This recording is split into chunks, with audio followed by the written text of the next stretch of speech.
అదేవిధంగా నేను పెద్ద ట్రబుల్ షూటర్ అంటారు. ట్రబుల్ షూటర్ కాదు, ఈజ్ బబుల్ షూటర్.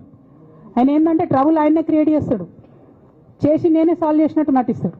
నేను లేటెస్ట్ ఎగ్జాంపుల్ చెప్తా పట్టురు. నేను మొన్న దాసోజు శ్రవణ్ అన్న ఎలక్షన్ ఎమ్మెల్సీ ఎన్నికలలో బీఆర్ఎస్ పార్టీ డిసైడెడ్ ఒకటే క్యాండిడేట్ని పెడదామని. కానీ హరీష్ రావు గారు ఇంటర్నల్గా బీజేపీ వాళ్ళతో మాట్లాడుకొని ఏం చెప్తారంటే, మీ దగ్గర నుంచి ఒక క్యాండిడేట్ని ఇవ్వండి, నేను మామయ్యని కన్విన్స్ చేసి రెండో క్యాండిడేట్కి పెట్టిస్తా అంటే he wants to create a trouble. ఈ క్రైసిస్లో ఆల్రెడీ మన పార్టీలోకి వెళ్ళి 10 మంది ఎమ్మెల్యేలు వెళ్ళిపోయినాక, 38 మందిలో 10 మంది పోయినాక నువ్వు ఇంకో సెకండ్ క్యాండిడేట్ని పెడితే ఎంత కన్ఫ్యూజన్ అవుతుంది?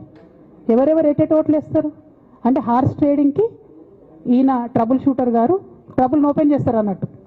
నాకెందుకో లక్కీగా ఒక బీజేపీ ఎమ్మెల్యే గారు ఫోన్ చేసి, అక్క మరి పెద్దసారి పర్మిషన్ ఉందా హరీష్ అని ఇట్లా అంటున్నారంటే, నేను డైరెక్ట్గా పెద్దసారికే ఫోన్ చేసి